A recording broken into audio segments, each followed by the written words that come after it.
Good morning, Leicester and Leicestershire. Let's hope the technology works. Up until the general election, I'd have said that government policy relating to the voluntary and community sector was rather like this. Here's Canaletto's picture of Westminster, almost photographically clear in every detail. Under the Conservative Liberal Democrat coalition, however, many feel that government policy looks more like this painting of Westminster by Turner. If you look carefully, you can make out some of the major features, but the precise details remain hazy and elusive. Incidentally, this is Turner's impression of the burning of the Palace of Westminster in 1834, but don't let that give you any ideas. Anyway, we're going to take a quick scamper through policy and see what we can make of it. The new government has picked up the theme of localism that helps to bring New Labour their historic third term in 2005, although they often refer to it as decentralisation. And that's just one example of the new policy language we're now beginning to learn. They're also using rather a lot of belligerent vocabulary about mobilising and training an army of community organisers and so on. And as a former vicar, I have to say there are religious echoes in their military metaphors, perhaps harking back to the 19th century when traditional faith-based action for the relief of the poor and the needy and new secular civil movements began to mix, when the Church of God moved like a mighty army, not least, of course, the Salvation Army. And I was intrigued to hear Greg Clark, the Minister for Civil Society, in his recent speech on growing the big society, refer to the grace of undiluted altruism. Personally, I can't help feeling they're pushing the warlike words a bit far, because they're also referring less to representation, partnership and partners, and more to collaboration and even collaborators. So if you find yourself being dragged out into the marketplace and having your head shaved in public, perhaps you'll know why. Anyway, on with the serious stuff. The government's primary concern is with reducing the economic deficit. They've also said that they want to protect frontline services and communities. Francis Maude said on the 9th of June, we must relentlessly drive the cost out of government so that the main burden of deficit reduction falls on government's internal processes, not on the citizens who use public services. Yeah, right. Some may feel that this is at odds with Parliamentary Under-Secretary of State Bob Neal's observation in Parliament the following day that those in greatest need ultimately bear the burden of paying off the debt which this country has been left. They can't help speaking the truth sometimes, these people. The small state is about this decentralisation. It's about transferring power from central to local government and indeed to communities.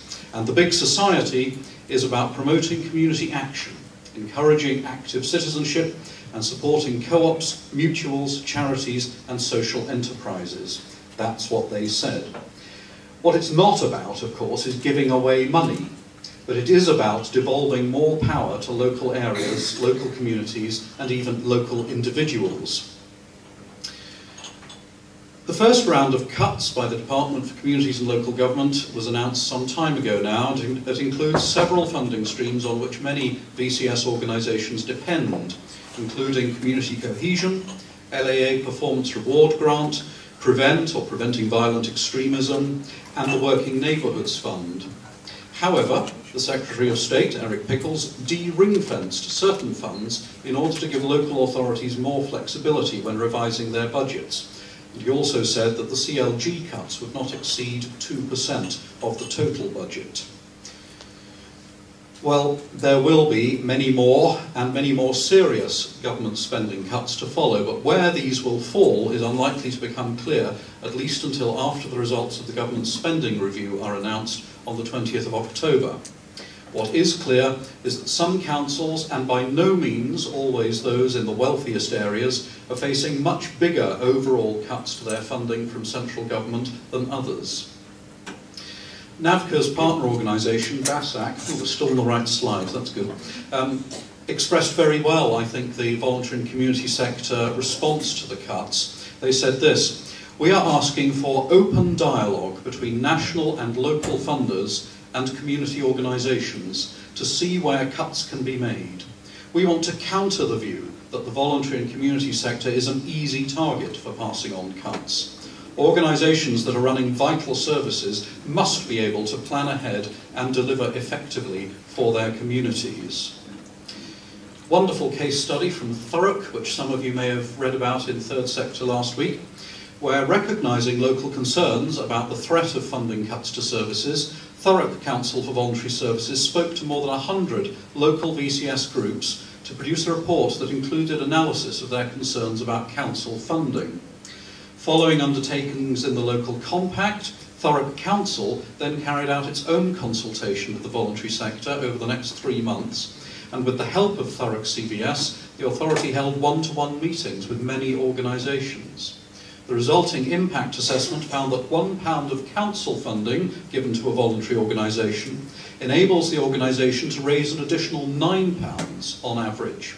It also found that the recession has led to a significant increase in demand for services provided by voluntary organisations. That won't come as a surprise to any of you, I'm sure. Therefore, despite a £4 million reduction in its 2010 to 2011 budget, Thurrock Council has protected its funding for local groups who provide vital services such as training for jobless young people, support and advice for BME communities, and residential care for elderly people. If it works for Thurrock, it ought to work for Leicester and Leicestershire as well, so wave that one around. Small state.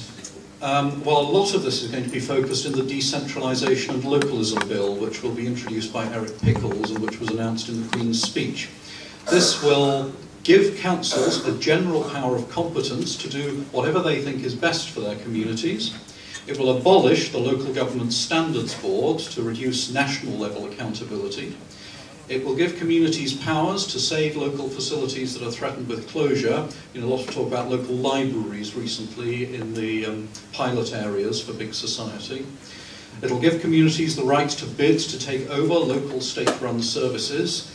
Let's just hope that the communities are ready for that kind of work and responsibility. And it will allow councils to return to the committee system as opposed to the cabinet system that was introduced in the Local Government Act, should they wish to.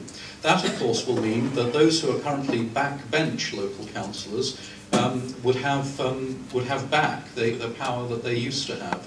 The decisions will be made much more in the whole council rather than simply in cabinet. And all of that, of course, is in line with the Conservative Party's election manifesto, which you may remember invited us all to join the government of Britain. Tony Travers from the London School of Economics, writing in the Local Government Chronicle, made the interesting suggestion that the government's approach to decentralisation may not necessarily always empower local councils. In particular, he suggests that proposals to have directly elected police commissioners and partly elected health boards to take over the work of primary care trusts, to extend the Academies programme through which all schools potentially can choose to opt out of council control, to freeze council tax, which of course the Chancellor has done, and to empower local public sector staff and other people to take over public services, may devolve power in ways that will compete with local councils rather than empowering them. Regional development agencies and business links will all be closed by the end of March 2012, the government has confirmed. The Secretaries of State for Business, Innovation and Skills, Vince Cable, and for Communities and Local Government, Eric Pickles, wrote a letter earlier this year inviting public sector bodies and private businesses to submit proposals for forming local enterprise partnerships, or LEPs, to take over the role of the regional development agencies in local economic development and regeneration. This is about total reform, said the BIS statement. I thought that was an Arnold Schwarzenegger film, but I may have got that wrong.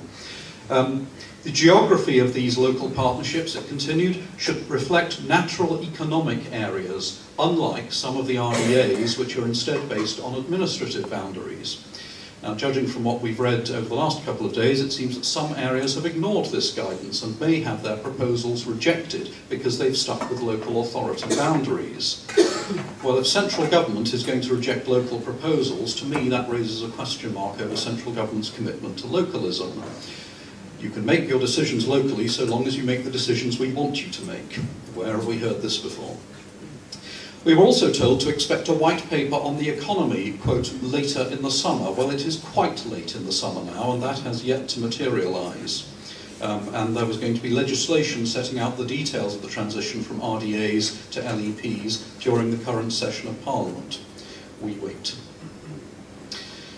Voluntary and community sector organisations, of course, make an enormous contribution to local economies. Lincolnshire has 2,800 voluntary and community sector organisations with a turnover of £364 million and a direct economic impact of £410 million. These organisations employ 7,095 full-time staff, and their 26,000 volunteers contribute 41 million hours of work a year, or the equivalent of 24 to 37 million pounds at minimum to average wage rate. I'll give you the source for that if you like. These are both recent reports. That was March 2010. Nottingham's voluntary and community sector employs 649 full-time staff and has an annual turnover of at least £227 million. The estimated value of its 1,104,457 volunteer hours is over £14 million at minimum wage rate. These are larger than some local industries. Despite this, the letter of invitation from Messrs Cable and Pickles made no mention of the voluntary and community sector. NAVCA strongly argued the economic case for VCS involvement and was informed that their omission had been an oversight. Well, you know, we're easy to overlook, aren't we? Our efforts, however, were eventually rewarded with a letter from Greg Clark, the Minister for Civil Society, to one of our trustees, saying that the sector would be welcome to participate in LEPs. The letter arrived at the end of August. The closing date for submitting proposals was Monday, the 6th of September. Locally, of course, it falls to VCS reps on local strategic partnerships, primary care trusts, children's trusts while they remain, and other local partnerships, and any VCS organisations who have good and effective relationships with their public sector partners to promote the case for our involvement. And there's a lot more about LEPs on the CLG website, and again I can give you the quote for that if you like. So, what's the VCS response to big society? Well, the VCS, from the research that we've done, has responded with caution and in many places with scepticism to most of the practical policy announcements that have so far emerged from the big society idea. Many VCS organisations share the view that the whole idea is just a fig leaf to cover up the cuts the government wants to make in public service funding.